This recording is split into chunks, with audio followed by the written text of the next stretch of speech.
Ma'am আমাকে ডেকেছিলেন? এই নিন আপনার স্যালারি। Thanks ma'am. উফ, আজকে স্যালারি পেয়েছি, আজকে তো জমিয়ে শপিং করব, খাবার দাবার আরো সব কিছু কিনবো। অনেক টাকা পয়সা আছে ওনার মনে হচ্ছে।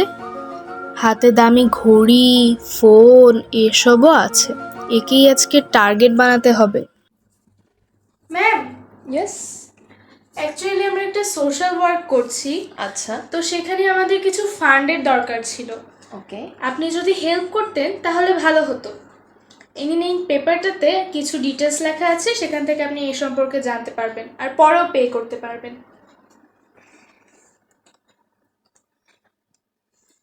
ফ্ল্যাশব্যাক।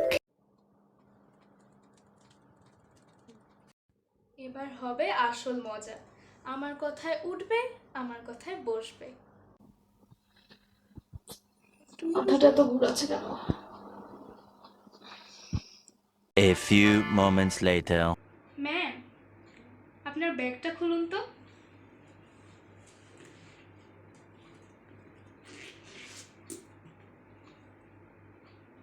এবার এটার ভিতর থেকে মোবাইল ফোন, টাকা এসব বের করুন তো।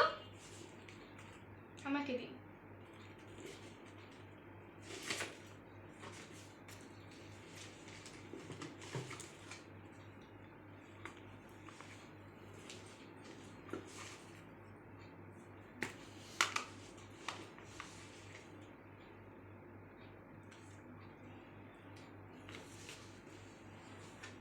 হাতে যে ঘড়িটা আছে ওইটাও দিন তো আমাকে তাড়াতাড়ি খুলে। আর কানের দুলগুলো।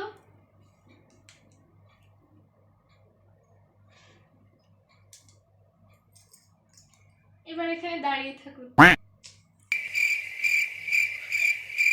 1 minute 37 seconds later. আজকালকার দিনের মানুষ একদমই স্মার্ট না, সবচেয়ে স্মার্ট হলাম আমি।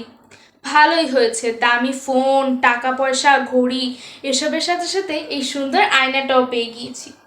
আমাকে অনেক সুন্দরই লাগছে। এই শয়তানের নিঃশ্বাস দিয়েই আমি এরকম আরো মানুষ বোকা বানিয়ে তাদের সব কিছু হাতিয়ে নিতে পারবো।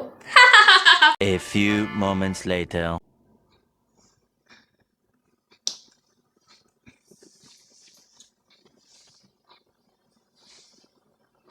এখানে কেন আমি?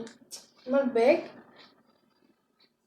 আমার স্যালারি, ফোন, আমার সব কিছু কোথায়?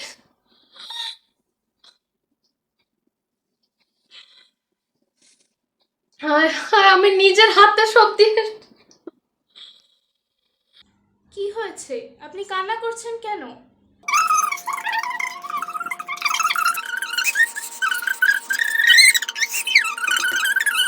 এই জন্যই আমি বাবা কারোর হেল্প করি না। এই যুগে কারোর হেল্প করতে আসলে কোন দিক দিয়ে আবার বাঁশ মেরে চলে যাবে টেরই পাওয়া যাবে না। বুঝেছি, আপনি আসলে ডেভিলস ব্রেথের শিকার, যাকে আমরা শয়তানের শ্বাসও বলে থাকি। এটা আসলে এক ধরনের সিনথেটিক ড্রাগ।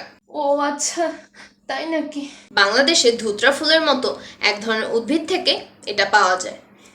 আগে দ্বিতীয় বিশ্বযুদ্ধের সময় এই স্কোপালোমিন ব্যবহার করে বন্দি গোয়েন্দাদের কাছ থেকে গোপন তথ্য বের করা হতো।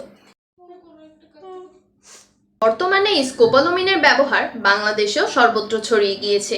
এই ড্রাগ ব্যবহার করে অপরাধীরা মানুষের কাছ থেকে তাদের টাকা পয়সা স্বর্ণালংকার হাতিয়ে নিয়ে যাচ্ছে, কারণ মানুষদের তখন নিজের হুঁশের মধ্যে থাকে না।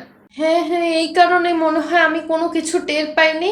ওই মহিলা যা যা বলছে আমি তাই করে ফেলছি। আমি একদমই হুঁশে ছিলাম না আমার। আমি নিজ হাতে সবকিছু ওই মহিলাকে দিয়ে দিছি। ভিডিওটি ভালো লাগলে রিয়্যাক্ট এবং কমেন্ট করবেন, পাশাপাশি শেয়ারও করে দিতে পারেন। নিজের টাইমলাইনে রেখে দিন অথবা বন্ধুদেরকেও জানিয়ে দিতে পারেন, যাতে তারা এ ধরনের পরিস্থিতির শিকার না হয়। ধন্যবাদ।